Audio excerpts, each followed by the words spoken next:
menurut Cak Monyong sendiri, bagaimana sih kota kosong dari sisi budaya?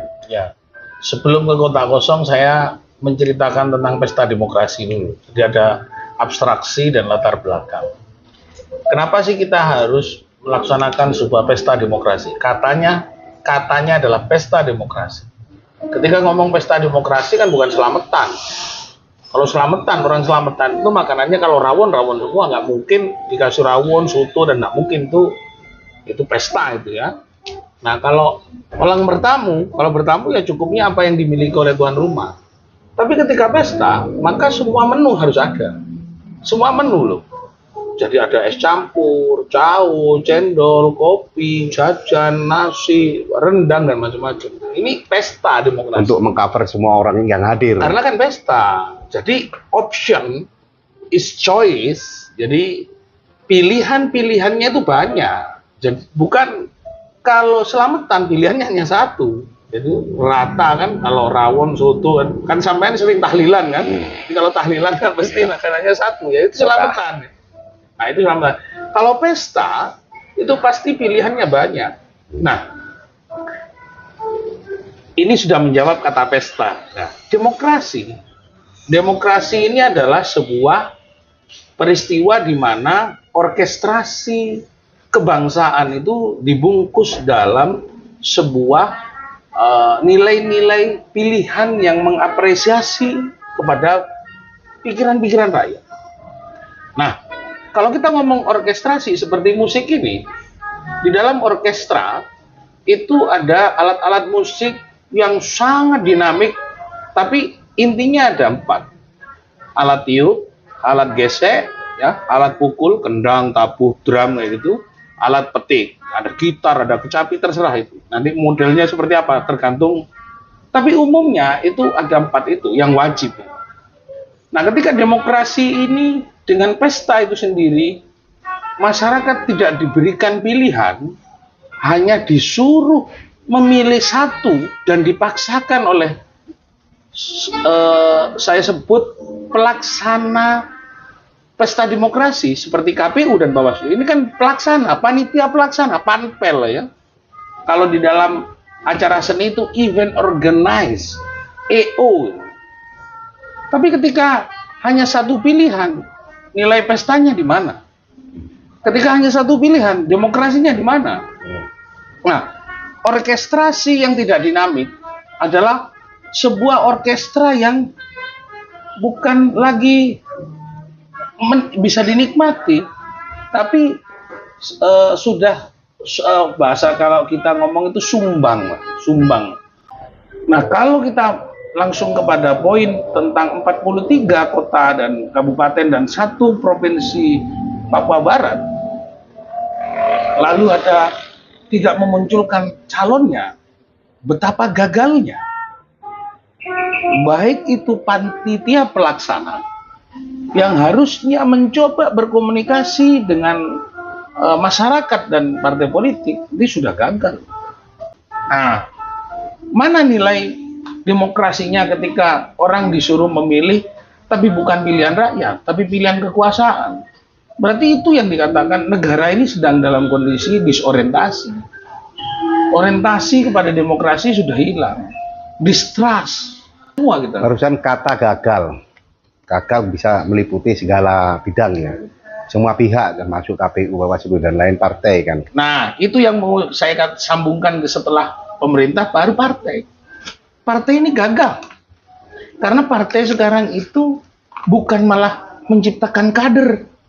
Di Surabaya ini banyak kader-kader bagus loh. Tapi partai politik tidak jauh sebagai takmir masjid, penjaga. Loh, jangan ketawa loh, sampai tersinggung saya terhina loh. Jadi partai politik ini hanya penjaga kota amal di masjid. Ketika ada calon, dia setor uang ke kota amal itu sendiri. Oh, silakan Anda paling depan. Ketika tidak setor, oh sampai paling belakang. Mungkin enggak. Rakyat yang tidak setor ke partai itu disuruh jadi tukang jaga sandal. Ya. Penerima bansos, penerima bantuan sosial, penerima pokmas, penerima saja. Tapi sebenarnya yang digunakan oleh orang politik, calon kepala daerah itu sendiri Dia setor dari uang siapa? Dari rakyat. Nah, partai politik sekarang itu, orang-orang partai politik tidak jauh sebagai marbot. Marbot, ngerti marbot? Marbot, ya. Takmir masjid. Makanya sekarang lomba-lomba jadi dewan masjid. Sama, itu adopsi. Kalau ada marbot, ada pelayan. Marbot itu kan seperti pelayan, petugas kebersihan. Ya. Terus tuannya siapa itu? Tuannya apa? Tuannya marbot tadi itu partai politik. Bandar. Jadi partai politik penguasa ini sekarang, kenapa saya katakan disorientasi? Dalam konteks kebudayaan sekarang, orang sekarang patuh sama siapa sih? Walaupun partai politiknya besar kan hanya 5 tahun, tapi bandar itu mau bertahun-tahun. Jadi tidak hanya sekedar para naga, para ular, para singa, para macan, para tikus, pun semuanya mereka itu adalah bandar yang ingin menciptakan Indonesia sebagai negara yang disorientasi, distrust dan apa itu bahasa filsafat hukum adalah pelaksana penegak hukum yang tidak menjalankan hukum, tidak melayani dengan adil dan sejahtera. Nah, sekarang kita fokus ke Pilkada Surabaya. Itu kan bagian dari kotak kosong yang ada di Indonesia.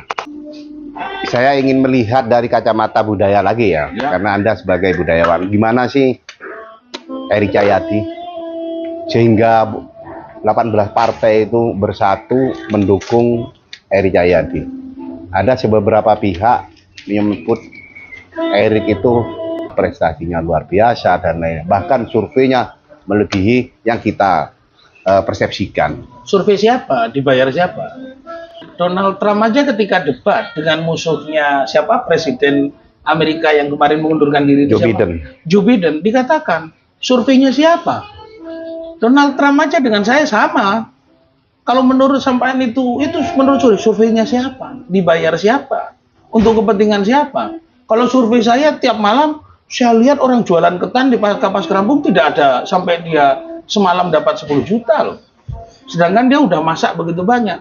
Survei apa? Peningkatan ekonomi. Siapa yang ngajarkan bahwa ekonomi kita bertambah? Gak usah jauh-jauh. Rumah makan yang ada di sini saja tamunya sepi. Kok sampai ngomong Eri Cahyadi keren? Keren dari mana? Enggak, Peningkatan ekonomi secara konstruksi menurut saya gagal Surabaya.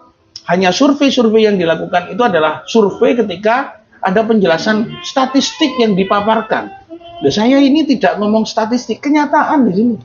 Kita duduk di rumah makan yang hebat seperti ini.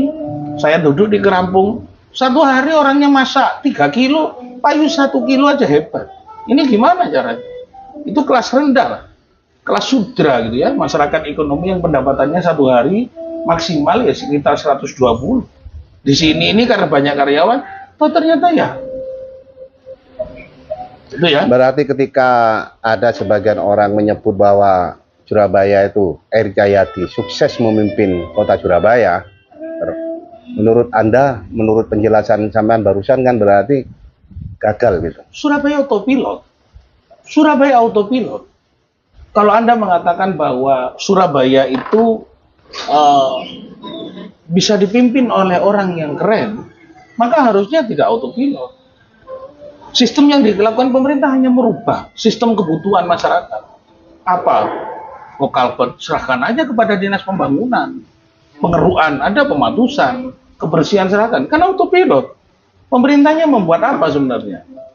Itu yang harus kita ngomongkan. Peningkatan ekonomi yang sangat mendasar adalah bukan pendapatan dari pajak, tapi ada aspek-aspek yang harus dilakukan. Satu, mendirect kebutuhan masyarakat untuk menjual dan membeli. Kebutuhan untuk menjual itu sudah ada yang akan dibeli, lalu pembelinya juga ada kebutuhan, ada kekuatan ekonomi untuk membeli. Jadi turunnya tingkat kemampuan ekonomi masyarakat itu sendiri tidak dibarengi. Kalau semua ini hebat, kenapa nggak ada gambar-gambar sekarang itu yang hebat? Perusahaan pencetak banner aja mengeluh. Loh, jangan ngomong bahwa ini hebat, perusahaan cetak banner aja mengeluh. Tidak ada pasang banner, tidak ada cetak poster. Kok dianggap bahwa ini sudah luar biasa? Dari mana ilmu luar biasa Anda? Statistik Anda kayaknya kurang lengkap. Karena saya katakan, orang riset di Surabaya tentang tokoh-tokoh tersebut, risetnya siapa, kampusnya dari mana, karena bisa-bisa pendukungnya, kampusnya itu karena kampus menciptakan riset untuk calon wali kota yang dari kampus itu sendiri, dan yang bayar mereka sendiri, dinaik-naikin sendiri, diangkat-angkat sendiri. Setelah masa siapa? Kamu. Uang siapa yang dipakai? Nah, itu menurut saya. Nah, dari aspek kebudayaan, Anda melihat kebudayaan di Surabaya yang urban itu mana orang bisa menjual kebudayaan? Wali kota yang menjual apa? Kebudayaan. Nilai-nilai budaya ini sangat tinggi loh. THR ditutup, ruat sumber, sedekah bumi, Sawung Galing, Joko Dolok, Yudo Kartono, Taman Bungkul, Ampel. Apa yang dilakukan?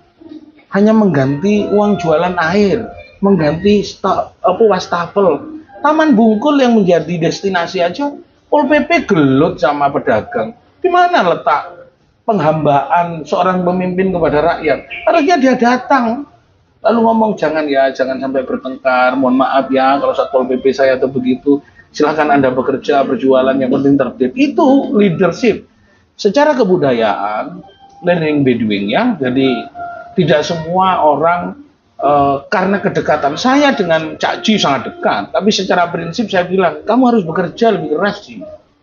Tapi kalau kita ngomong kamu bergandengan, kayaknya yang cocok masyarakat pilihannya kotak kosong. Karena apa? Aku suka dengan kamu, tapi tidak suka dengan cara-cara untuk mengkamuflate yang seakan-akan kamu bekerja tapi tidak bekerja sama sekali.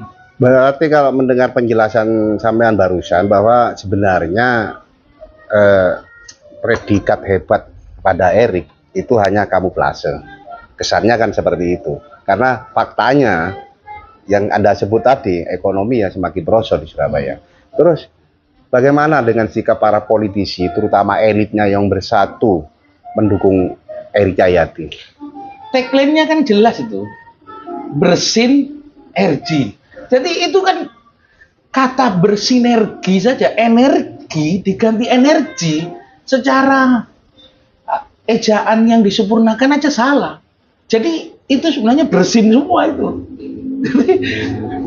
Kalau jangan coba semen itu secara kata-kata aja sudah maknanya udah berubah ketika dipotong. Yang sebenarnya EYD-nya itu energi. Coba diperjelas, bersin semua itu apa Pak? Loh, ya wahing semua, kena flu semua itu. Artinya mereka sedang kena TBC. TBC ada TBC tulang, ada TBC tenggorokan, dan yang sekarang ternyata yang kumpul karena TBC dompet. Mereka tidak lain, mereka butuh angpau untuk kepentingan partai politiknya, kepentingan kekuasaannya, lalu 5 tahun menyingkirkan kepala dinasnya itu menurut mereka dari kelompok partai saya. Nah, akhirnya isinya bukan tenaga profesional, tapi tenaga partai politik yang diperbantukan kepada pemerintah kota. Pertanyaan terakhir, di posisi mana dalam pilkada ini Taufik Monyong? Terus himbauan apa yang akan disampaikan kepada masyarakat? Apakah Taufik Monyong seorang budayawan memilih manusia atau benda mati yang disebut kotak kosong? Untuk menyelamatkan demokrasi, 3 kali ini seperti malaikat bertanya kepada seseorang, untuk menyelamatkan demokrasi hanya satu, kotak kosong adalah jalan terbaik untuk menyelamatkan demokrasi kebangsaan. Itu yang paling jelas loh sikap saya.